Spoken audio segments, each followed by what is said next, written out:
Hello, and welcome to a very special backstage at the Audrain Automobile Museum. I'm Donald Osborne, and I'm here with some of the cars from the Nicholas Begovich collection. Nicholas Begovich was a very extraordinary man that led an extraordinary life. Passing away recently at the age of 98, he was a California born and bred man whose passion was science. But, unlike many scientists, he also had a great passion for the aesthetic. And the collection of cars that he put together over the course of his life, which we have encapsulated as engineering plus design equals passion.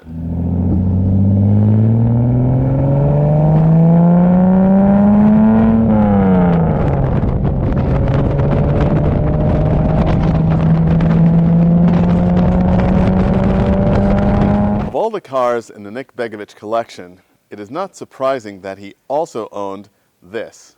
A 1956 Mercedes 300 SL Gullwing Coupe.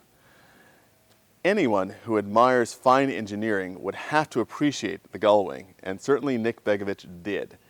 This is not a car that he bought new, but the story is that this is a car he was the second owner of. He went to look at the garage in which his collection ended up being housed and in which his restoration work was done, and the real estate agent who was showing him the property was driving this car. This is in 1966, so this is a 10-year-old car, and it still had the amazing attraction that it must have had when it was brand new. Nick said, "I'll take the building, and by the way, I'll also buy your car." And he kept it for the rest of his life. Many people think that the supercar came in the late 1960s, or perhaps even earlier with the Alfa 8C 2900 in the 1930s, or before that with the Mercer Raceabout. But one thing is clear. In the post-war sweepstakes, Mercedes was the first one with this car in 1955. And this is a great example of a race car being built for the street. Mercedes returned to racing after World War II in 1952 with the W194, an incredibly sleek, gull-winged, lightweight racing coupe that swept all before it. In races in Europe, the Carrera Panamericana, it was an amazing success. And the success showed that Mercedes was back. The silver arrows of pre-war fame were once again resonating in people's minds. Max Hoffman, the US importer, who we spoke about before with the Porsche Speedster, was also the importer for Mercedes-Benz. He went to Mercedes-Benz management and said, "Build me a road-going version of the W194 and I can sell 1,000 of them." Well, of course, a company like Mercedes that was still looking for very hard-earned cash in the mid-1950s thought, either this guy is completely crazy, or if he's got something going, we can make a lot of money with this. So they followed Max Hoffman, they built the 300 SL Gullwing, and it was launched the first time ever Mercedes had ever been introduced outside of Germany at the New York Auto Show in 1954. It created an immediate sensation, and it was very popular with both the wealthy sportsmen who wanted the sporting look of the car that had run at the Nürburgring and Spa and Silverstone and Monza, but also with amateur racers as well. Even though the 300 SL Gullwing was not a lightweight, even though SL stands for Sport Leicht, or sporting lightweight, it weighed 3,100 pounds. Not exactly featherweight, but nonetheless, people found great success with these in amateur racing in the SCCA throughout the 1950s and into the 1960s, in fact. This car was an amazing accomplishment for its day. The first production car with direct injection, fuel injection, with gasoline direct fuel injection, and it was quite interesting. In order to keep the hood line low, the engine was actually canted to the side. One look under the hood at the amazing look of this engine, that wonderful cast air plenum as it brings air into the intake chamber, is absolutely astonishing to see and really gives you the spirit of this racing-bred power plant. And of course, there are the Gullwing doors. Most people know by now the reason for these Gullwing doors was not style, it was practicality. In order to keep the weight down for the competition car, it had a tubular frame that was very thickly constructed through the middle of the car for strength. There wasn't actually room in the car's frame for traditional doors that opened down on the side of the car, so the solution was these Gullwing doors that would only go to the midpoint on the car's midsection, but with this extensive cutout in the roof, still allow room to get in. But not only that, they also did something that they only normally do on race cars, where the steering wheel, you can flick a lever and flip it aside for ease of entry. Now, that ease of entry was basically for the male of the species. Getting in and out of a Mercedes Gullwing for a lady of the 1950s was somewhat of an adventure, but nonetheless, perhaps that helped women's fashions as well. Who knows? Maybe the pantsuit was invented for the owner of a 300 SL that wanted to be able to do it in a graceful fashion. Whatever the case, this is a car that defined supercars then and still does today. This particular example also shows the wonderful personality and personal touches that were often made in cars, especially in California, in the 1950s and 60s. It's got wonderful pinstriping along the fender edges and on the rudge wheels. The center lock rudge wheels were a very desirable option, typically seen on the racing cars for quick wheel changes, but giving a street car an undeniable dash of style and sports. The 300 SL Gullwing is an icon in the collector car community, not simply because of its reputation, but because of everything it delivers in a driving experience today. This car is as fast as any modern traffic and gives you the confidence to really drive it the way the makers intended decades after it was built. It's small wonder that Nick Begovich loved and kept this car for so long. It's emblematic of everything that the Nick Begovich collection stands for. Engineering and design equals passion. And this is a car that expresses it all.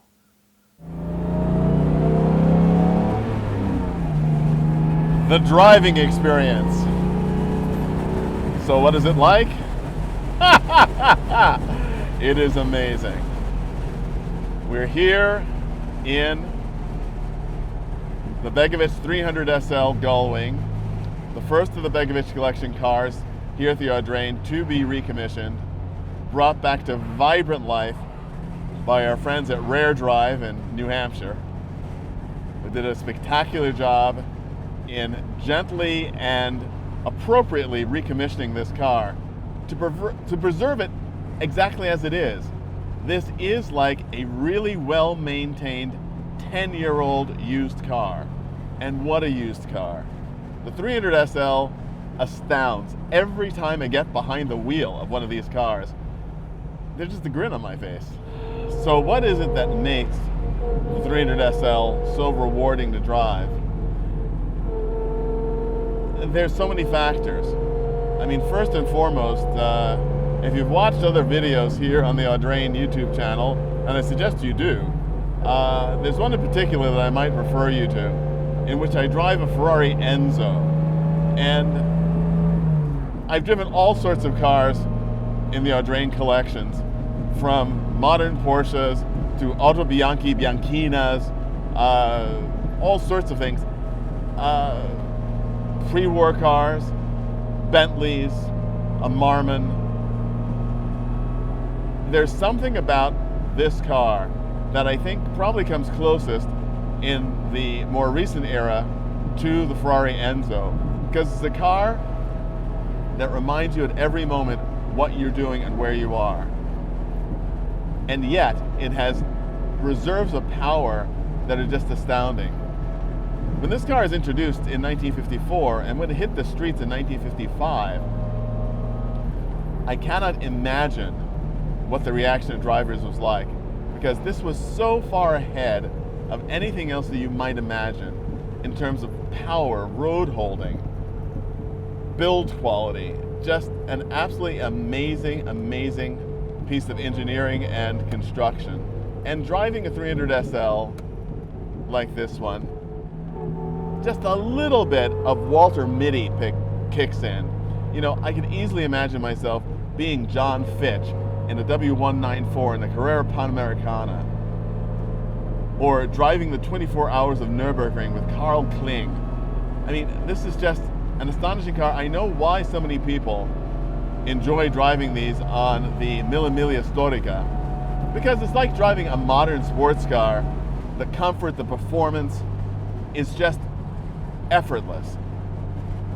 However, one of the things to be remembered is that this car is a car that must be respected, because it has genuine 135 mile per hour performance in 1955 and today, but the brakes are not the brakes of today.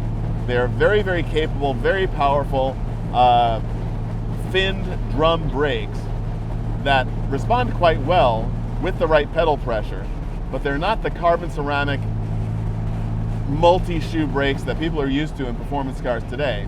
So you have to plan ahead. Once you do, the car gives you all the confidence you could possibly need to drive it in any sort of modern traffic condition. In addition, this car, which is showing 69,000 miles on the clock, feels as tight and quiet as it must have felt when it was brand new back in 1956. And it certainly is marvelous to think of a car of this age having this kind of security. There's no wonder why the 300 SL is a collecting icon, because to experience one of these cars, and if you haven't, I hope you do get to, is to truly discover what the great leaps forward in motoring are like. The design of the 300 SL is such that it's a car that's as comfortable in long sweepers as it is in hairpin turns. The car is absolutely, there's no dead space in the steering at all. As soon as you turn the wheel, the car responds.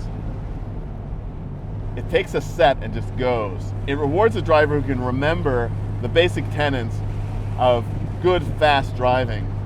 Keep your eyes high, look ahead at the road, and the car goes exactly where you want it to. This is literally a car that you could just drive for hours on end without ever getting tired or bored. This engine has a red line of 6,000 RPM. Obviously on these roads I'm not going to get near that, but it gives you an idea of the kind of performance that this car is capable of. Also, for a 1950s car, the gearbox is amazingly reactive, very short throws for the era, and absolutely decisive.